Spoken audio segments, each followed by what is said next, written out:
Watershed Voice, community-supported journalism.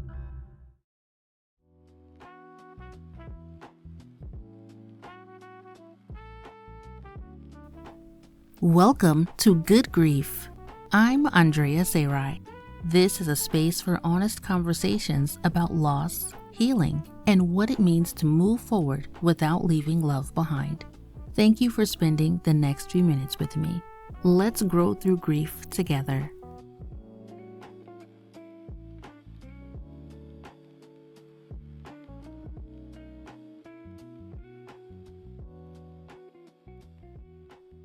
In these next few episodes, I want to talk about things we thought we knew about grief.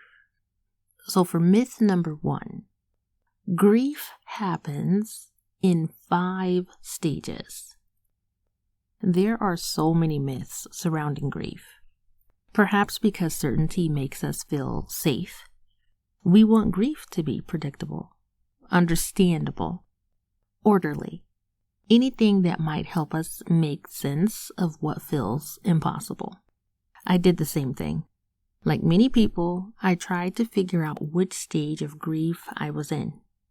You know the ones. Denial, anger, bargaining, depression, acceptance. I quietly compared every emotion I felt against that list, but something didn't fit. Some emotions never came. Others arrived over and over again. I found myself wondering, what was I missing? As it turns out, nothing. The 5 stages of grief were introduced by Swiss-American psychiatrist Elisabeth Kübler-Ross in 1969. What I didn't know was that her model was originally developed for people facing their own terminal illness, not people grieving the death of someone they loved. Suddenly, everything made more sense. There was nothing wrong with me, and there was nothing wrong with the model. I had simply been trying to fit a square peg into a round hole. Over the years, the 5 stages became one of the most widely recognized ways of talking about grief. But they also received criticism because many people assumed grief was supposed to unfold in a neat, predictable order. It never does.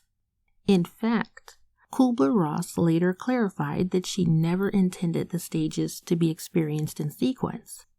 They weren't meant to be a checklist, and they often overlap or appear simultaneously. That realization stayed with me. At the end of her life, my mother was terminally ill. She had always been a gentle soul, a quiet strength. When she was given just 3 weeks to live, she didn't unravel, at least not outwardly. She spent her days encouraging the people around her, praying, worshiping, quietly whispering instructions she wanted us to carry out.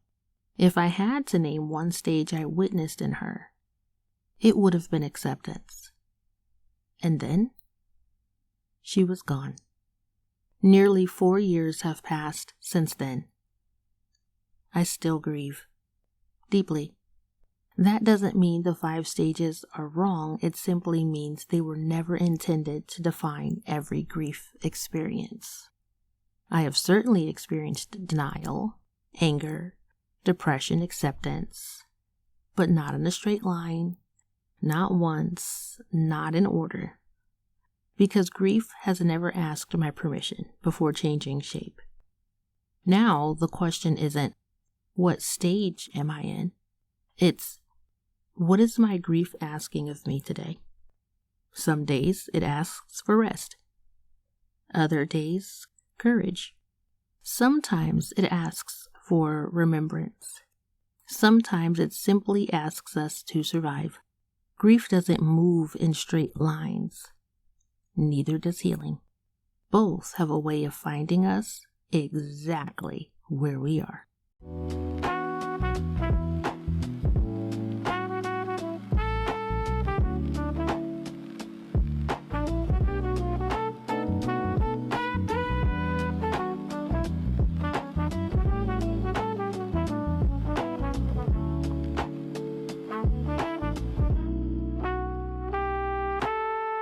Until we meet again, may you find moments of peace, even in the midst of grief.